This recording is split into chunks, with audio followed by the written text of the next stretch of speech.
major difference, obviously, is that this is the first time in history na ang Pinoy Big Brother will air on GMA. So yun palang napakalaking bagay na, honestly, as everyone here is, so excited. But honestly, I would say 50% excited, pero ako 50% nervous. Nervous because it's an entirely different audience. Paano kami tatanggapin ng mga kapuso, loyal fans? Will they like the format? Diba? Will they like our storytelling? That's why we super appreciate that Gabby and Mavi are joining us for this season. Kasi sa kanila mas pamilyar, diba? Ang mga loyal kapuso fans. But of course, aside from that, exciting yung Celebrity Collab Edition because for the first time also, in the past Celebrity Editions, we've had a mix of celebrities na iba't ibang industriya. Meron tayong sports, meron tayong social media, but for the first time, puro artista. And it's all artists, again, from Star Magic and Sparkle. And actually, the last time we did a full Celebrity Edition was 2007 pa. Sa Celebrity Edition 2, big winner si Ruben Gonzaga. That was the edition right before Robbie was a housemate on Teen Edition 2. So ganun nakatagal. The other Celebrity Editions kasi may kasama ng regular housemates or teens or parang naka-gitna in a longer edition. So this time, we're doing once again a standalone Celebrity Edition. So super, super exciting. I was part of the OG Celebrity Edition, Season 1 in 2006. Grabe, si Kiana Reeves ang aming big winner noong panahon na yon. Alexa was part of Community, Season 10. Is that correct? Si Robbie, Teen Edition 2. Si Mele, of course, ang big winner ng PBB Season 3. Si Robbie, sa season, di ba ikaw yung 1988? Ano? Bakit? 1988. Napakasakit. 2008. 2008. So yeah, like I said, nakakatuwa kasi nga, again, this is the first time na it's all actors, all artistas. And siguro at isipin ng tao, parang masyado namang pare-pareho kung puro artista. Pero ako, I got the privilege of sitting in sa final casting ng mga Sparkle and Star Magic artists. And I say na, for me, sobrang interesting ng season kasi ang dali-dali nating lahat mag-judge, di ba? We see a certain celebrity, oh, dali naman yan sumikat, or hindi naman yan talented, or bakit ba yan nandyan? But then when you get to know their stories, grabe din yung pagkakaiba ng pinagdaanan ng bawat isa. And we really cannot judge a celebrity sa kung ano lang yung nakikita natin or napapakita nila sa social media. So they may all have vlogs or be on social media, have Instagram, Facebook, pero iba pa rin pag makita mo sila in a house 24/7, galawang tao. So tao din sila with such colorful stories. I'm also familiar with the tradition na yung mga hosts nga pinapasok sa bahay ni Kuya. So, ako, follower lang ako sa task ni Kuya. Ngayon, ang task ni Kuya sa akin mag-host. Mag-host po ako. Hindi ko lang po alam yung following task. So, Kuya, ikaw na pong bahala sa akin. Yung nalaman mo yan sa Takdang panahon. Din backstage eh. And siguro sasabihin ko na naka-ready na yung luggage ko eh. Naka-ready na yung bag ko eh. Sigurado ka dyan. Willing po, willing. Ready na. Naantay ko lang yung boses ni Kuya na, Mavi, papasok ka na yung bahay ni Kuya. Ngayon pa lang. Na-joke lang. Pero yeah, I'm excited. Pero at the same time, nakakaba din. Pero kasi naman, parang retreat lang. So, that's what they say. Parang retreat lang. So, I look forward to that, retreat. Huwag ka papabudol, Mavi. That's what they say. Again, that's what they say. May quote si Melay para dyan eh. Be careful what you wish. Yun. Anong pagbabanta? Practice already Konti. said, Mavi. That's right. Asks for PBB, I'll be part of the PBB updates. That's every day, Mondays to Fridays. We have 3 minutes ng umaga at ng hapon.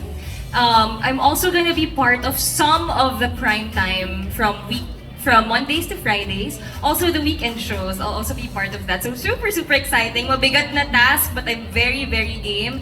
And I'm looking forward to learn from my co-hosts. And how do I prepare? I've been watching the past season so far, oo. Pinag-aaralan ko din siya. Ang dami ding mga nagtatag sa akin on TikTok, ng mga hostings nila Ate Bianca, nila Robbie. And of course, Sabi ko, wow, hindi ko kasama. hindi, teka lang. Siyempre, yung pinaka-masterclass ko, from the big winner of all the big winners. And syempre, di ba, kailangan natin ng touch of Gen Z from Alexa. Ayun. So, Got you. oo. And I'm a student of Tito Boy, so I've been talking to him constantly. Actually, we had a phone call the other night. He's been telling me to go to him na so we can study the materials. And he also told me na, Bianca is also my student, so if you have anything, you have any problems, or you have any questions, I can go to her daw. So, Ate Bianca, alam mo na. I got you. Mangungulit ako sa'yo. Ayun. We'll learn from the best. Pag sinabing celebrity, ano na agad eh, ingrained niya sa kanya yung defense systems, yung mechanism na you have to be prepared, especially when you go online, di ba? Ang daming mga unnecessary comments, mga trolls, so ang celebrity, especially last season, I'm sure ngayon sa comment section, hinahanap nila, nasan si Fiang? Sigurado ko, nasan si Fiang?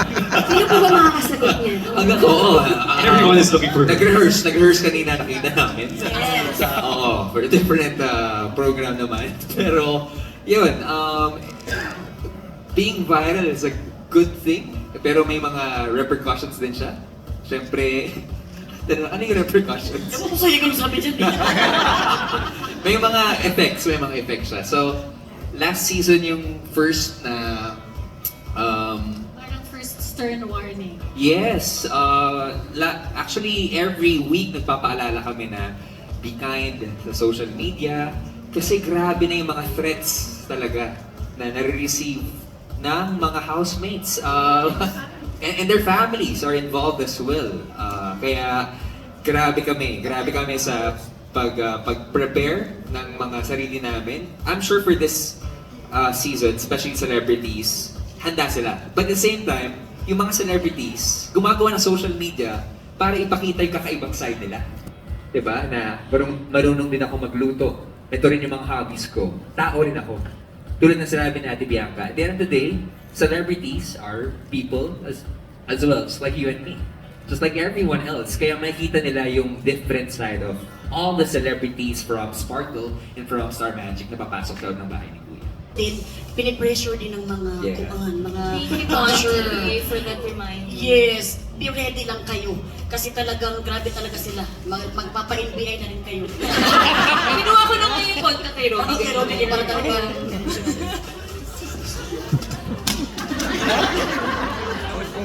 Ayun talaga, kwento ko talaga na totoong buhay ito. Mainit We ba? see that Bakit now. may electric fan sila? Right here sa stage. Hindi naman kasi tahimik dito, parang naman tayo Pero with mag-isip. that, Monkey Mela.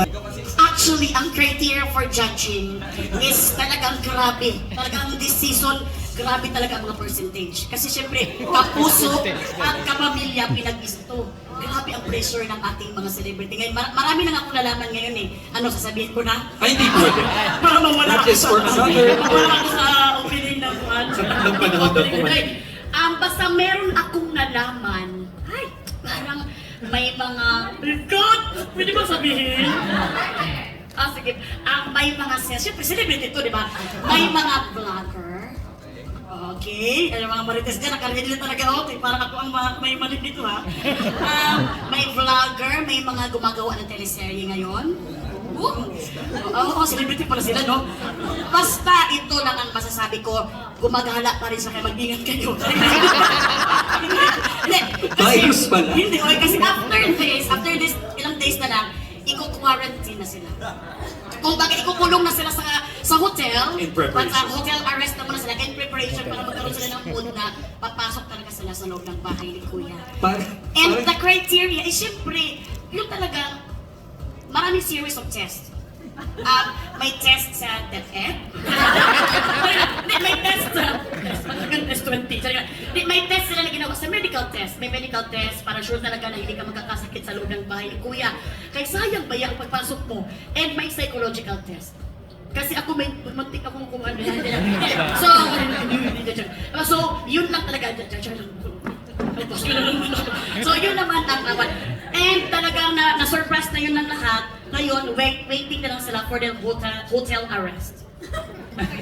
Tama naman. Ano kinagtitindihan? Yung may naintindihan kayo? Ito nga, habang nagsasalita si Ma'am Shimels, bumulong sa akin si Kuloy, hindi ko sure kung seryoso mo siya. Gano'n, seryoso lagi si Ma'am Shimels. Sabi ko, filter ko ba dapat yung sagot niya kung ano yung pick up ko doon? But yeah.